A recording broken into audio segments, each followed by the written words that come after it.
Ya, Assalamualaikum warahmatullahi wabarakatuh. Senang sekali saya bisa hadir bersama Bapak Ibu. Kita saling mendiskusikan bersama sebuah topik yang menurut saya cukup menarik dan relevan untuk kita diskusikan dalam ranah K3. Walaupun namanya tentang psikologi, tapi ini ada sesuatu yang relevan sekali dengan kita. Maka dari itu saya angkat subtemanya adalah psychological safety sebagai jurus pamungkas keselamatan kerja di tengah kompleksitas dan ketidakpastian operasi. Maksudnya apa? Nanti kita lihat bahwa ada banyak sekali perkembangan yang kita lakukan di industri migas terutama keselamatannya dan tetap meskipun begitu kita masih tetap memiliki kompleksitas yang ada dan punya uncertainty juga. Maka dari itu psychological safety harapannya bisa membawa kita menjadi, tetap terjaga keselamatannya dan bahkan juga semakin meningkat di tengah perubahan yang ada dalam operasi kita. Tadi Pak Sugiarto sudah menyampaikan, CV saya memang secara, sebagai, seluruh 100% karir saya di industri migas, di industri berisiko tinggi, dari safety service companies awalnya, kemudian di EPCI Engineering Procurement Construction, dan kemudian di national dan di international oil company. Ini saya langsung saja. Ada 4 topik besar yang ingin saya sampaikan. Yang pertama mengenai perkembangan keselamatan dan teknologi di migas sebagai pendahulu. Kemudian ada yang menarik dari studi Profesor Amy Edmondson, salah satu, profesor dari Harvard Business School. Dia meneliti tentang pelaporan error juga di rumah sakit dan juga tentang blaming effect, bagaimana sih sebetulnya efek menyalahkan yang saya angkat dari sebuah buku yang menarik juga, judulnya Leadership and Self-Deception, penipuan seorang pemimpin terhadap dirinya sendiri. Dan yang terakhir tentang studi kasus yang menarik dari Paul O'Neill, mantan CEO perusahaan aluminium besar di dunia. Kita lihat dulu video bahwa secara 100 tahun belakangan, industri migas khususnya, mengalami banyak perubahan dari teknologi yang sederhana sampai sekarang menuju teknologi yang robotik yang penuh dengan teknologi tinggi, dan itu mengubah banyak sekali struktur dan juga tantangan yang ada. Mungkin awalnya lebih ke arah, tantangan dari sisi fisiologi, dari sisi, kekuatan tubuh, makin ke sini ada juga perubahan yaitu dari sisi beban kognitif. Ada dulu awalnya angkat-angkat manual gitu, manual handling, saat ini juga ada pergeseran mengenai beban kognitif. Kita lihat singkat ya dulu.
Jadi secara umum bisa kita lihat itu gambaran pergeserannya di awal 100 tahun yang lalu, 1850-an. Awalnya hanya diketok-ketok batu, apa namanya, alat pengebornya, kemudian bergeser-bergeser, ada rotary table, kita punya meja yang bisa berputar di lantai bor, kemudian bergeser lagi, kita punya top drive system, ada alat yang bisa memutar, mengencangkan dan seterusnya dari atas, menara gitu ya. Kemudian tadi kita lihat juga ada contohnya bagaimana sebuah rig bisa bergeser sendiri, jalan sendiri, skidding. Kemudian ada teknologi yang, berkembang sampai sekarang jack up juga bermacam-macam versi robotik sehingga ngangkatnya mungkin bisa pakai menggunakan alat-alat robotik yang ada di dalam, sebuah drilling rig gitu ya. Nah, pergeseran ini juga, patut dipelajari bahwa awal-awal kita belajar K3 di industri migas banyak sekali standar-standar engineering yang harus kita pahami dan harus kita comply dan masih saat ini pun masih seperti itu, ada beberapa contohnya di sini kita ada tentang standar API 53 tentang blowout prevention, kemudian tentang, subsurface safety valve equipment dan blowout sendiri contohnya ya, dulu blowout preventer untuk mencegah ketika terjadi, semburan, liar itu berada di atas permukaan, dry well, namun karena industri migas terus bergeser dan tantangannya semakin banyak ketika bergeser di darat, kemudian mencari lagi minyak di rawa-rawa, sampai kemudian mencari lagi minyak di laut di daratan yang dangkal, sampai saat ini banyak sekali proyek-proyek di lautan yang dalam, yang kedalamannya lautnya saja bisa mencapai 1 kilometer, BOP ataupun susunan untuk blowout preventernya berada di kedalaman yang jauh sekali ya, bisa dilihat contohnya misalnya. Maka dari itu kita memahami bahwa itu juga butuh standar yang berbeda, penggunaan alat angkat yang dulunya mungkin statis ya di darat ya, sekarang di laut menggunakan ada pengaruh ombak dan seterusnya, dinamik dan seterusnya. Dan bukan hanya dari standar API, kita bisa melihat standar-standar banyak sekali, yang ada di luar, contohnya yang kita gunakan di K3 ada dari, ASME gitu ya, kemudian dari NFPA misalnya tentang NFPA 13 tentang sprinkler system, kemudian NFPA 20 misalnya tentang stationary fire pump itu, kemudian dari ASME mungkin tentang, pipeline, bagaimana juga, eee, transporting pipa itu juga harus memiliki standar yang baik gitu ya, dan itu semua adalah bagian dari pencegahan dari aspek engineering. Kemudian berkembang juga aspek-aspek tentang sistem manajemen di tahun 1930-an sangat berkembang pesat ketika ada, eee, scientific management dari Taylor. Kemudian, yang menyadari bahwa membutuhkan sebuah pekerja itu membutuhkan suatu panduan agar bisa bekerja secara efisien dan juga akhirnya selamat. Maka dibuatlah, prosedur-prosedur dan seterusnya, dan saat ini sangat berkembang sekali sistem manajemen K3 ya, yang ada variasinya banyak sekali yang saya angkat contohnya di sini adalah tentang dari IAGP dan IPEK 510 Operating Management System Framework gambarnya. Namun IPAK sendiri pun, ini adalah, revisi dari sebelum guideline-nya dari guideline OGP, Oil and Gas Producer, dulu namanya adalah OGP, sekarang IGP, International Oil and Gas Producer, yang memberikan rekomendasi aturan bagaimana sih sebetulnya framework rangka kerja dari sistem manajemen yang baik tentang keselamatan kerja, dari komitmen manajemen, policy kebijakan, strukturnya bagaimana, bagaimana mengelola stakeholder, risk assessment, desain aset integrity, prosedur dan rencana kerja, kemudian bagaimana melakukan eksekusi pekerjaan, monitoring dan reporting sistemnya secara learning untuk investigasinya, dan audit atau assurance dan tinjauan manajemen. Itu juga dilakukan dan ada beberapa lain standar yang kita bisa lihat ya. Contohnya ini adalah API American Petroleum Institute ya tentang 54 mengenai, recommended practice untuk, occupational safety di oil and gas, drilling and services, yang 74 untuk pengelolaan sistem manajemen K3 di onshore, 75 untuk yang offshore lepas pantai, 76 untuk, kontraktor manajemen sistem karena hampir 70% pekerja di industri migas adalah kontraktor, maka bagaimana mengelola kontraktor secara selamat juga diberikan panduannya, dan 1173 mengenai pipeline untuk pemipaan di migas. Dan yang umum-umum yang lainnya bisa kita pahami termasuk dari regulasi di Indonesia. Namun itu semua bisa kita lihat apakah itu bisa menjawab tantangan yang ada dalam keselamatan. Seperti tadi saya ceritakan kita punya diawali dengan teknologi, kemudian juga, bagaimana kita pengelolaan tentang sistem manajemen dari sisi dokumentasi ya. Kemudian kita juga tadi ada Dokter Widura saya tadi lihat, Dokter Widura salah satu juga, pengurus di Human Factor Indonesia bagaimana berkembang, Dokter Widura Widura merupakan ini ya Dok ya, purnawirawan TNI AU ya, Itu menarik sekali itu memang, aspek human factor berkembang ketika Japanese tahun 19, Perang Dunia Kedua itu bagaimana dia melihat kesalahan manusia bukan terjadi karena faktor individu, tapi bagaimana pengaruh lingkungannya ketika melihat ada tombol tuas, pesawat, menurunkan roda pesawat dengan menurunkan sayap itu bentuknya hampir sama sehingga posisinya yang berdekatan juga bisa menimbulkan kesalahan. Jadi bukan human error yang terjadi, tapi adalah sistem desain error gitu ya, desain error yang ada di situ. Nah, saat ini, salah satu pakar-pakar K3 itu mengatakan bahwa kita masuki di era yang berbeda. Kalau dulu kita mengenal di umumnya adalah VUCA, volatile, uncertainty, complex, dan ambiguity, kita di sini mengenal ada disebut dengan cognitive complexity. Bagaimana memang suatu itu sangat kompleks. Saya akan menunjukkan sebuah grafik yang bisa membantu kita sedikit memahami perbedaan itu. Ini dari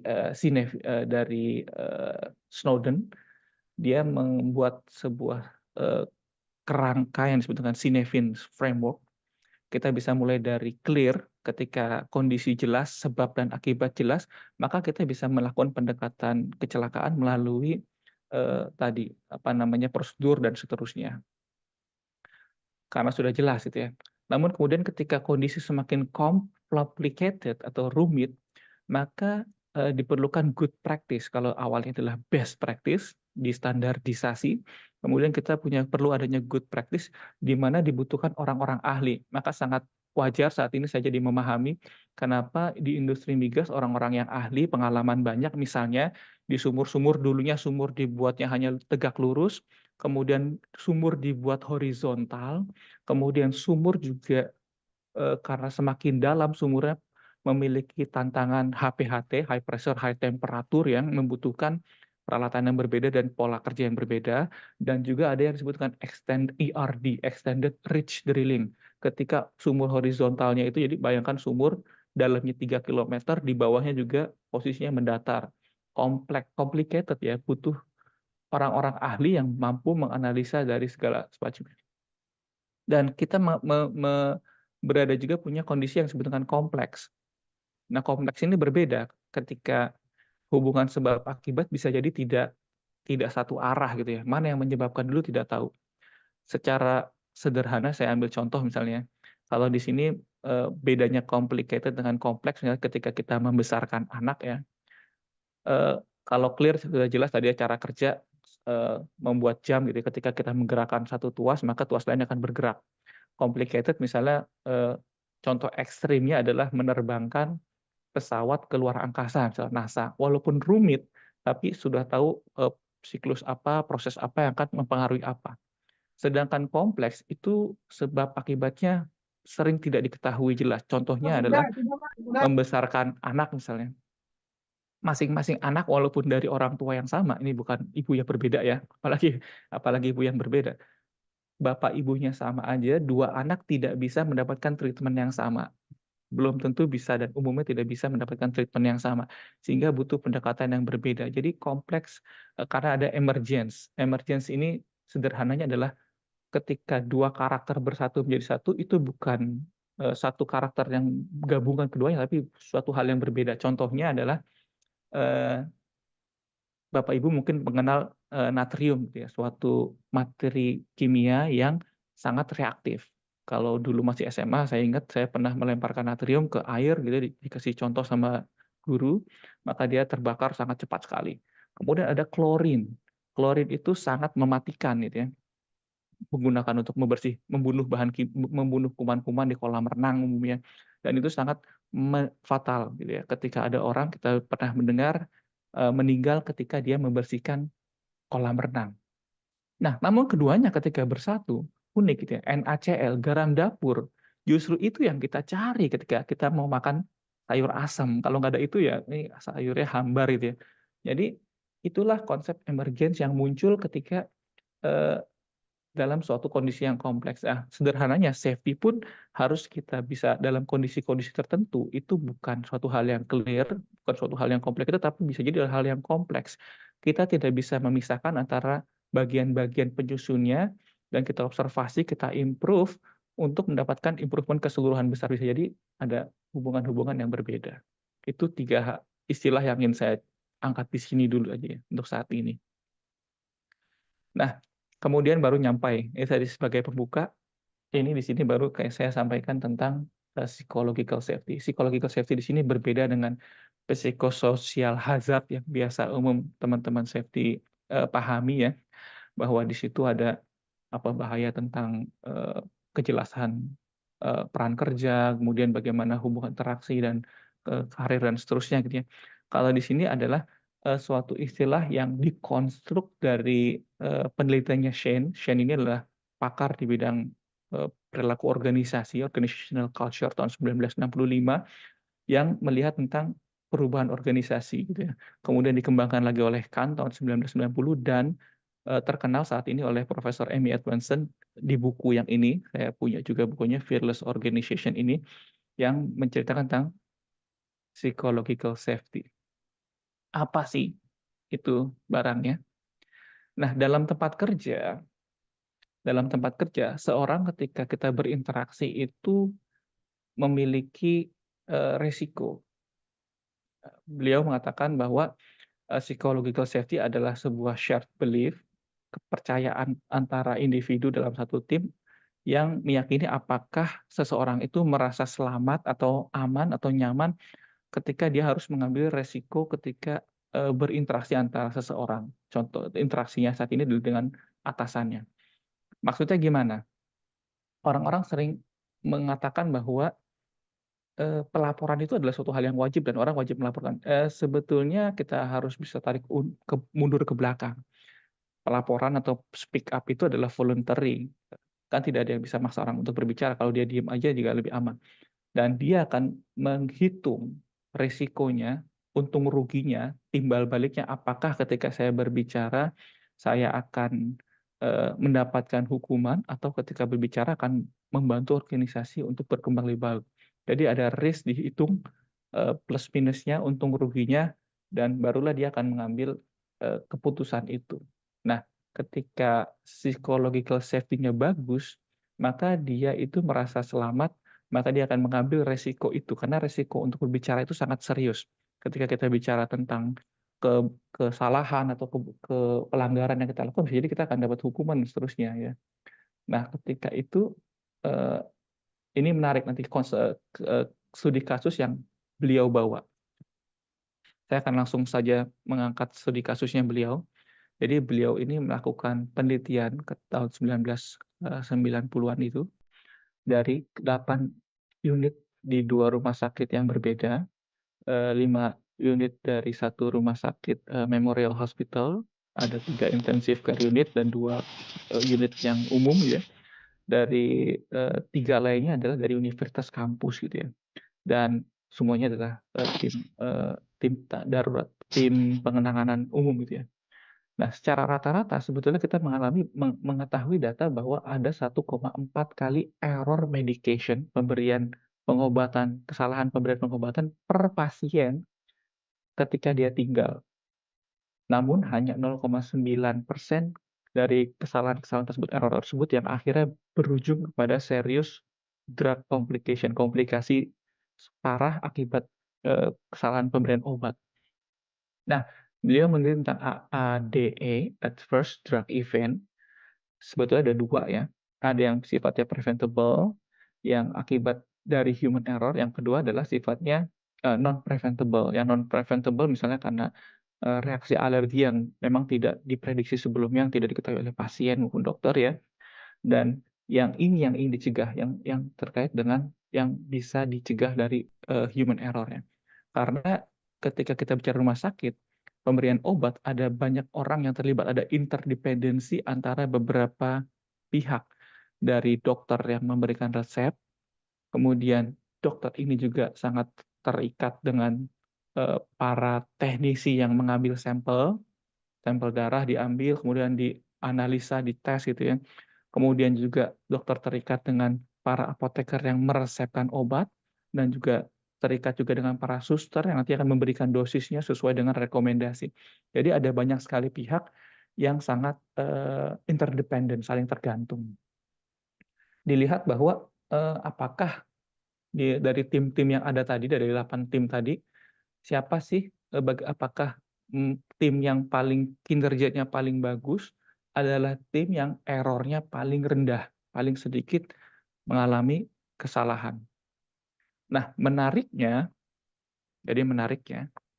ini tabel ini disusun berdasarkan peringkat kinerja dan tabel di sebelahnya, kolom di sebelahnya disusun berdasarkan jumlah pelaporan yang paling banyak.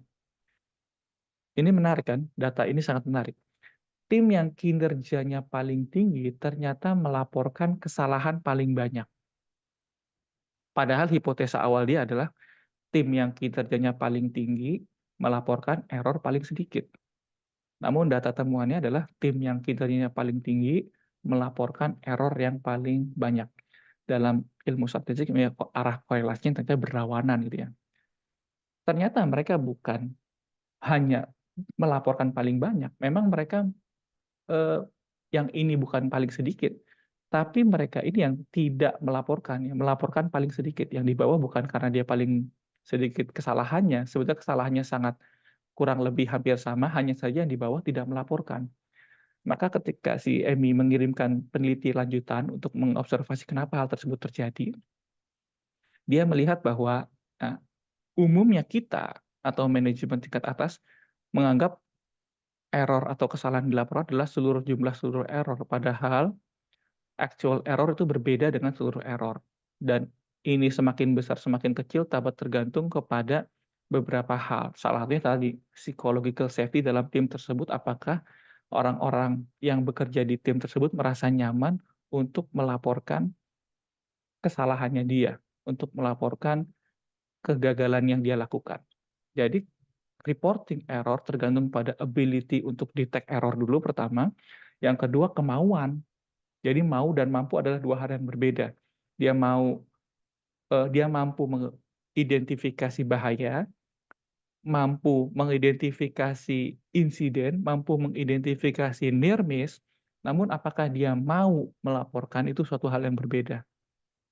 Nah, yang kemauan ini yang harapannya bisa kita tingkatkan dari adanya psychological safety. Karena tim yang kinerjanya paling tinggi memiliki iklim keterbukaan yang paling besar sehingga mereka akan melaporkan dan mendiskusikan. Akibatnya error akan menjadi pelajaran dan bisa dicegah di kemudian hari. Jadi ketika mereka melakukan penelitian lanjutan, kenapa sih hubungannya terbalik? Tidak ketahui bahwa eh, ada pimpinan tim kerja tersebut memang sangat helpful, sangat menolong, sangat juga terbuka terhadap kesalahan dan tidak blaming dan seterusnya, tidak menyalahkan, tidak mudah marah dan seterusnya. Dan ini sangat penting bagi tim yang memiliki tingkat uncertainty yang tinggi serta interdependensi yang tinggi karena kesalahan pasti terjadi. Itu sifat manusia yang pertama. Bahkan para nabi pun berbuat salah ya, kalau ini mumpung hari Jumat ya Pak Sugiharto ya, ada yang umat Islam mungkin hafal surat Abasa gitu. Surat Abasa adalah surat tentang kesalahan gitu. Kesalahan ketika Nabi Muhammad mengacuhkan seorang buta, Umi Maktum, yang mau mencari hidayah. Padahal ketika itu Nabi Muhammad sedang berhadapan dengan para bangsawan atau petinggi-petinggi Quraisy sedang mengajak mereka, tapi ketika Umi Maktum orang buta ini datang, didiamkan. Dan kesalahan itu diabadikan dalam Al-Quran. Jadi menarik ini. Kita belajar dari kesalahan, kemudian Nabi Muhammad juga akhirnya memperbaiki kesalahan tersebut. Itu sekilas info nih Pak, mumpung mau Jumatan. Nah, eh, ini yang perlu kita pahami juga bahwa tidak semua tadi satu hal yang psychological safety penting di tim tertentu. Nah, ketika kapan kita harus marah, kapan tidak harus marah, kadang-kadang kita harus memahami peta error ini, peta human failure, karena tidak semua kesalahan itu patut dimarahi. Kalau yang patut dimarahi adalah kesalahan-kesalahan yang memang sifatnya non-compliance atau pelanggaran. Memang orang-orang itu secara pelanggaran pun tapi bermacam-macam juga. Ada pelanggaran yang sifatnya rutin, yang semua orang melakukan. Ada yang situasional, tergantung kondisi, karena ingin mencapai target dan seterusnya. Ada yang exceptional, dan ini juga perlu kita bedah supaya kita paham betul apakah ini adalah sistem induced error, kesalahan yang didorong atau dibuat karena sistem, atau memang individual. Itu ada 2 hal yang berbeda juga sehingga kita harus bisa paham, eee, kesalahan itu banyak variasinya dan apakah memang kita patut atau, akan mendapatkan manfaat besar ketika kita menyalahkan orang. Itu suatu hal yang harus kita sama-sama renungkan. Nah, ini satu hal yang lainnya yang saya angkat, adanya sistem sosioteknikal yang kompleks dalam organisasi kita. Di tempat kerja bukan hanya orang pekerja yang memutar baut yang ada di lapangan, tapi bagaimana orang-orang yang mendukung, yang memberikan sumber daya pada orang-orang di lapangan. Kita bisa lihat apakah ada para planner, para orang-orang yang mengatur jadwal, eee, ketika maintenance itu dibatasi jadwalnya, apakah pembatasannya terlalu ketat, apakah tidak memperhatikan gangguan cuaca, apakah, memperhatikan juga kondisi transportasi logistik dan seterusnya, bagaimana manajemen membuat kebijakan tentang, orang kerja dan seterusnya, bagaimana juga dipengaruhi oleh pihak-pihak yang ada di luar dari perusahaan, misalnya regulator, asosiasi gitu ya. Ataupun pemerintah, kebijakan pemerintah dan seterusnya. Ini juga bisa mempengaruhi, memberikan tekanan, pressure kepada pekerja di lapangan. Yang kadang-kadang ketika terjadi kecelakaan, yang sering disalahkan adalah orang-orang yang berada dekat dari sisi ruang dan waktu dengan kejadian. Yang dilihat hanya orang-orang yang kita menyebutnya adalah di ujung tajamnya ini, sharp end-nya. Orang-orang yang memutar baut yang disalahkan. Padahal ada peran-peran dari blunt end atau sisi tumpul dari sebuah, tombak ketika dia mengenai seseorang ya kan. Ada orang apakah ini juga memberikan peran. Ini menarik untuk kita kita lihat ada tool-tool di luar sana contohnya Aximap yang bisa kita gunakan untuk melihat peran-peran yang berbeda ini. Ini juga harus kita pahami agar kita nanti tidak mudah menyalahkan pekerja tadi. Akibatnya kita bisa lebih mengimprove, psychological safety pekerja di lapangan. Nah, ini ada suatu cerita yang menarik ya, kenapa efek buruk dari menyalahkan. Akibatnya apa? Dia akan menipu orang yang menyalahkan sendiri. Salah satu renungan yang bagus, kita ambil ilustrasi, ada sepasang, laki perempuan yang baru menikah, baru punya anak, anggap saja sebut saja namanya John gitu ya, high flyer, sedang, pesat-pesatnya karir di kantor, mau meniti karir, eee, kerja lembur banyak sekali, pulang sudah lelah, dan besok ada presentasi penting yang akan bisa menggagalkan, mensukseskan, atau menghancurkan karirnya dia. Di malam itu, anaknya menangis, istrinya tertidur ya, masih tertidur. Ia bangun terlebih dahulu. Nah, menurut Bapak Ibu kira-kira apa yang akan ia lakukan? Kita mungkin bisa diskusi di kolom chat ya, Pak, ya. Apa yang akan kira-kira dilakukan? Apa kira-kira Bapak Ibu? Saya minta feedback dulu deh, kita diskusi ya. Apa yang akan dilakukan ketika, ada orang seperti John yang bangun malam-malam, anaknya menangis, dia bangun duluan, istrinya sebelah masih tidur. Wah, ya oke. Ibu Luciana ya, dibangunin ya, "Bangun bangun bangun," ya. Kemungkinan John akan marah-marah. Waduh, langsung marah dulu, Pak, ya. Padahal baru bangun langsung marah, Pak. "Wei wei wei, kenapa nih? Bisa nangis anak ini?" Oke, Bu Afifah menggendong anak. Sebentar, Ibu Afifah tadi bilangnya apa? Bu Hayu menenangkan anak, Ibu Afifah membangunkan istri ya, Dipo gendong anak, tenangkan, baru bangunkan istri. Wah, Dipo ini sangat, bijak ya, Pak Dipo ya. Wah, kalau Bu Iting memang harapannya, suaminya ya, menenangkan ya. Pak Aditya, oke sebagai ayah yang baik harus menenangkan, oke suami siaga menenangkan anak dulu. Wah ini sangat ideal ini sekali Pak Sugiarto nih, bapak-bapaknya Pak di sini Pak. Family man akan aksi dulu, tenangin anak, wah luar biasa nih. Bangun menyiapkan susu ya Pak Harman, ya harus melihat dulu penyebabnya nangis, apakah ngompol, kalau ngompol gimana Bu? Kalau ngompol tetap bangunin ibunya, atau dia juga yang bangunkan? Oke banyak sekali yang positif ya, menenangkan anak lalu bangunkan istri, oke, bangunkan istri dulu, oke. Karena sudah lelah ya si Ali nih, boro-boro bangun ya, ikut. Tapi di skenario ini dia bangun terlebih dahulu. membangunkan anak. Oke, oke, oke. Nah, oke. Yang secara ideal seperti itu. Namun kita lihat ya, jika dia ada hati nuraninya, Pak, self conscious, dia bilang bangun ya.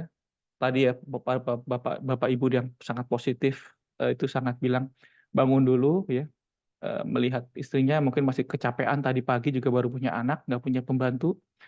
Waduh, capek istri saya, mukanya juga letih. Saya bangun dulu, saya apa sih dia tadi, apakah dia ngompol, apakah dia lapar, mungkin beli susu kalau lapar, kalau ngompol ganti popoknya supaya istrinya juga bisa istirahat. Dia punya hati nurani, consciousness, pilihannya apakah dia mengikuti hati nurani atau dia mengkhianati hati nurani. Nah, ini pentingnya di sini. Ketika dia mengkhianati hati nuraninya, dia akan menipu dirinya sendiri. Akhirnya dia bilang, wah ternyata istri saya nih, wah pura-pura tidur aja nih dia nih, sengaja nih biar saya yang bangun. Atau seterusnya. Pilihannya hanya dua. Apakah dia marah-marah pada istrinya, ataukah dia yang akan take care gitu ya, bahwa ada keinginan gitu ya.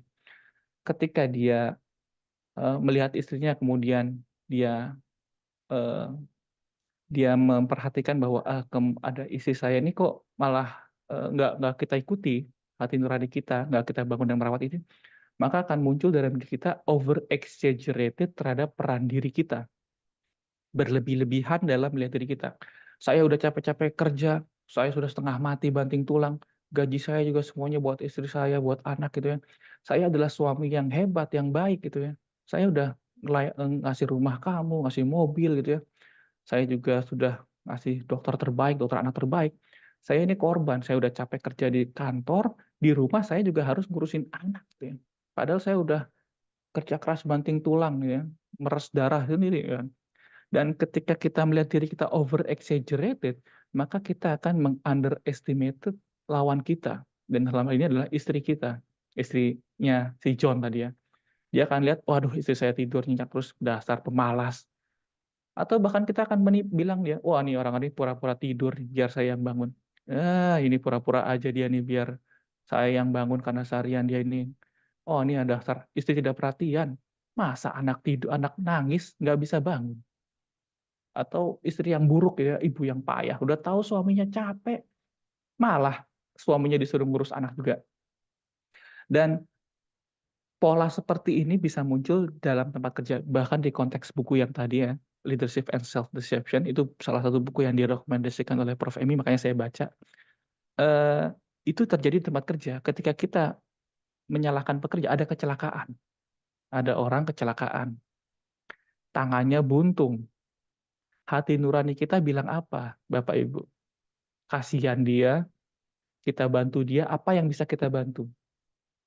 Atau hati kita bilang yang di bawah ini. Kita akan, ketika kita tidak mengikuti hati nurani, kata kuncinya adalah ketika tidak mengikuti hati nurani, maka otak kita membutuhkan suatu justifikasi. Nah, justifikasi inilah yang dibangun oleh otak kita sehingga kita akan tertipu oleh diri kita sendiri. Makanya secara umum intinya seperti itu. Ketika kita malah menyalahkan pekerja, dasar pekerja bodoh, masa tangan ditaruh di plunger itu, di pompa yang bisa kejepit.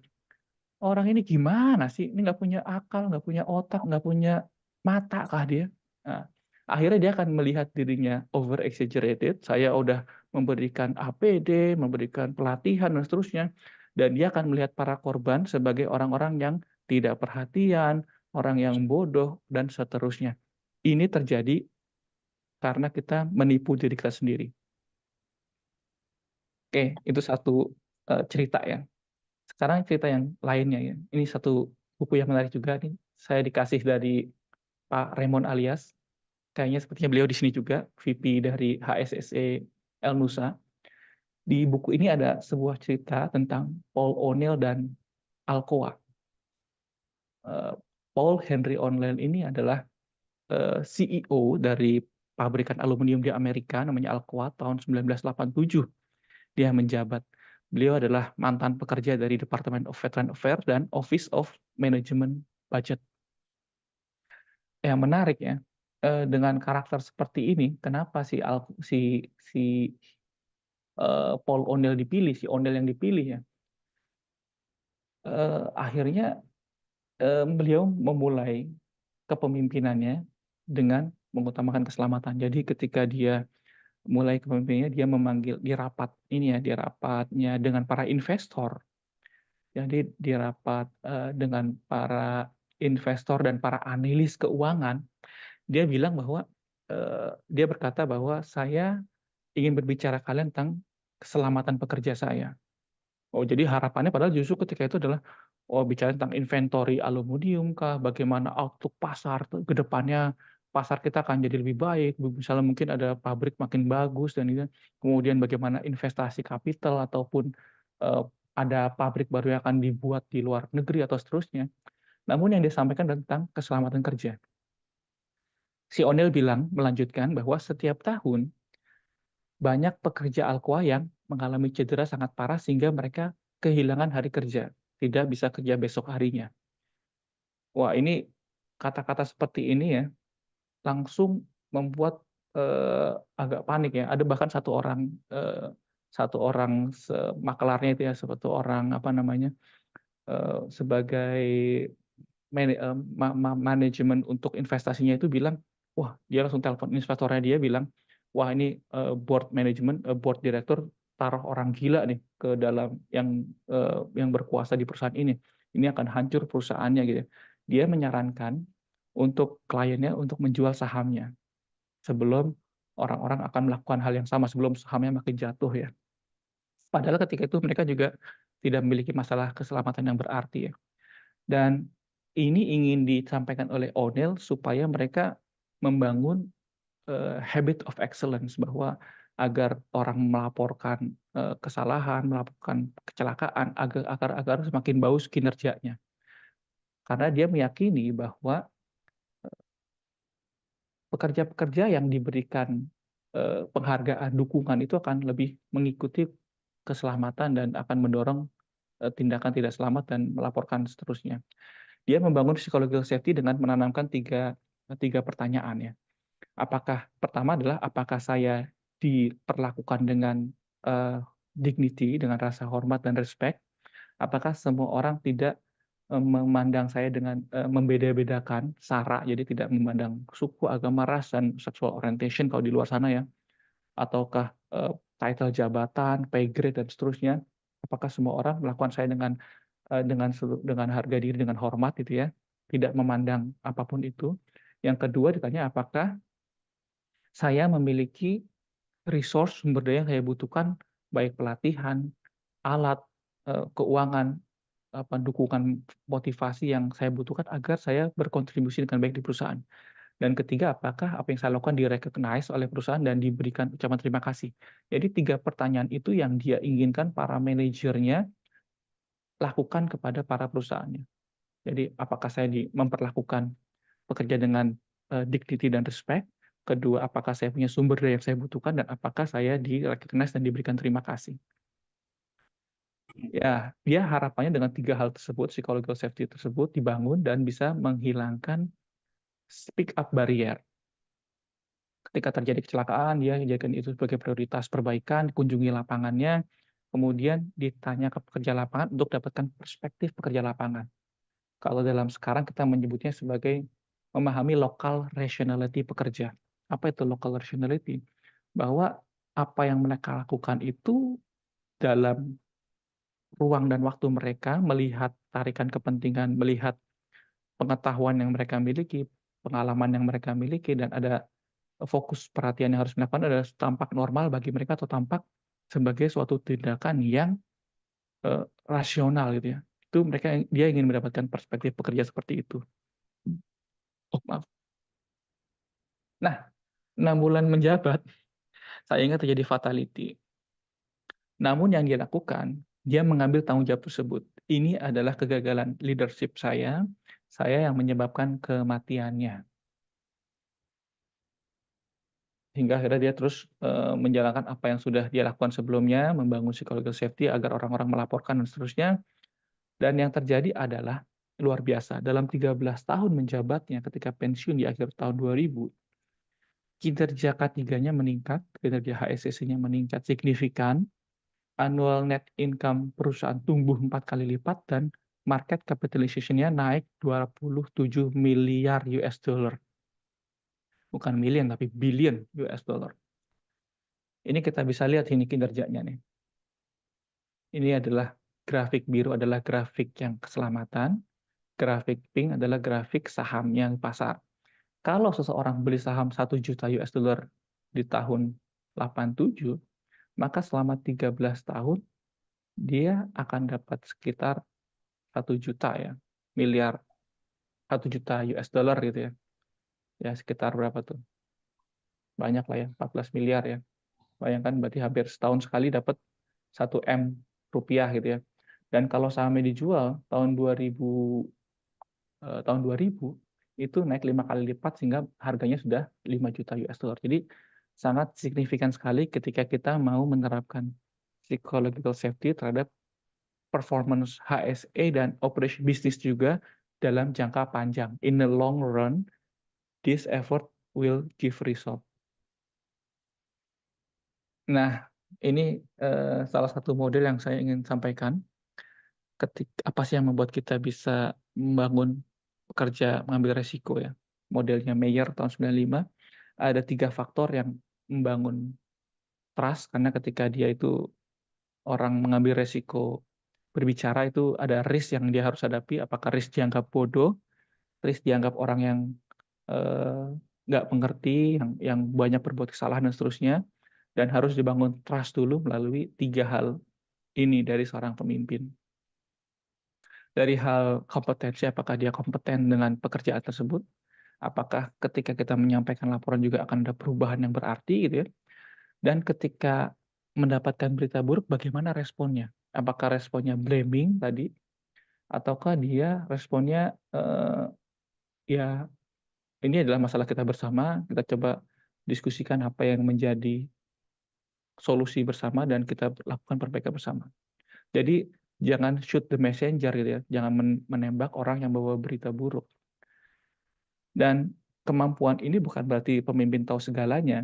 Amy Edmondson juga menyatakan bahwa leaders yang baik itu bukan leaders yang tahu segala, tapi leaders yang ketika dia berani mengungkapkan vulnerability-nya dia. Bahwa oke, untuk saat ini saya tidak tahu atau saya tidak bisa menjawab pertanyaanmu, saya butuh waktu untuk pertanyaan sulitmu, atau dia menyampaikan bahwa saya tidak tahu tentang hal ini, menurutmu bagaimana, itu adalah suatu kemampuan yang bagus gitu ya dari seorang pemimpin. Bukan dia orang yang punya capability, bukan orang yang tahu segalanya, tapi juga mau mengakui dia punya vulnerability sehingga orang berani speak up. Anak buah yang akan memberikan ide, usulan, karena bosnya sudah tahu segalanya, ngapain dia berikan usulan gitu. Tapi kalau bosnya bilang, saya mungkin tidak tahu banyak tentang hal ini, kira-kira idemu apa? Anak buah akan lebih cenderung untuk memberikan pertanyaan atau memberikan solusi ya. Benevolence ini suatu istilah yang menarik. Benevolence ini mungkin ketulusan.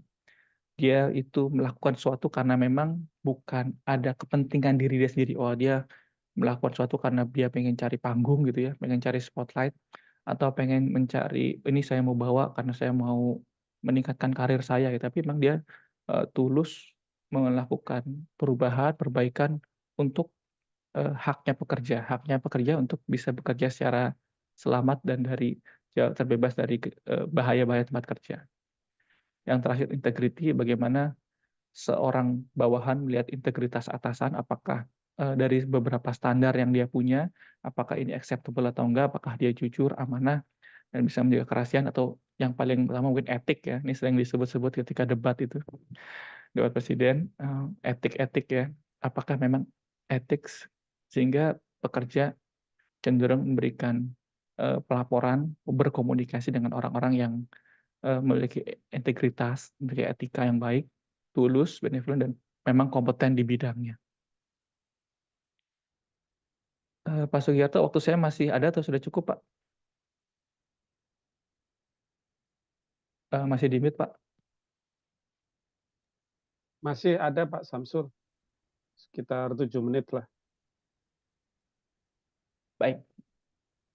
Nah, ini yang menarik dari Clive Loyd, seorang psikolog di Australia. Bukunya tentang New Generation Self Leadership, Next Generation Self Leadership. Bahwa ada yang disebut dengan fear loop. Kalau kita selama ini menganggap pekerja sebagai masalah yang harus dikontrol, yang harus diawasi, yang harus jadikan dipantau, dikasih anjing ya, supaya dia kalau macam-macam geraknya salah digigit gitu ya. Kalau orang-orang itu dianggap sebagai masalah, maka dia akan fokus kepada perilakunya pekerja dan menggunakan carrot and stick.